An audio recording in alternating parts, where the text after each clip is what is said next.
With people across the country gathering with family for the holidays, one thing people are hoping is not on the menu is uncomfortable conversations at the dinner table.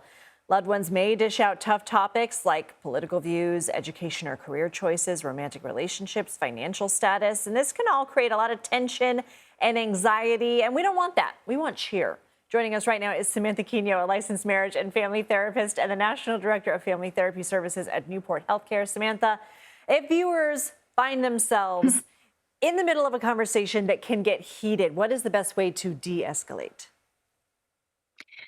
Honestly, the first thing is to take a deep breath, right? In these moments, we want to be able to respond rather than react. So, to really ground yourself and say, okay, do I want to engage in this conversation or do I want to kindly find my way out of it?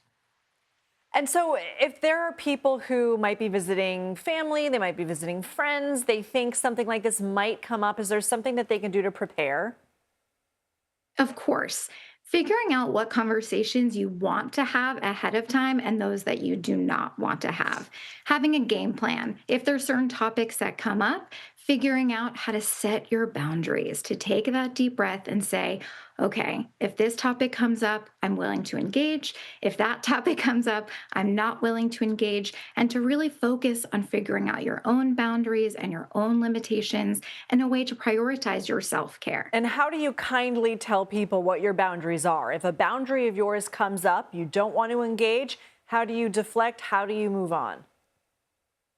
This can be done in a really warm and thoughtful way, right? Boundaries and limits don't have to be set in a large way.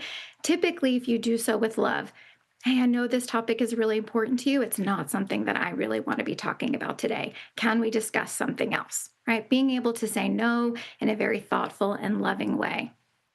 This might be a little personal, but I am often one of those people who will have fights in my head and I build it up right before I even get there. I've Yeah. already had a million fights and it's like I'm thinking about the worst case scenario so that I'm preparing myself, but actually you're only like suffering twice. So what is your advice to people who tend to be anxiety prone ahead of time, how to think about this and not just in terms of dread?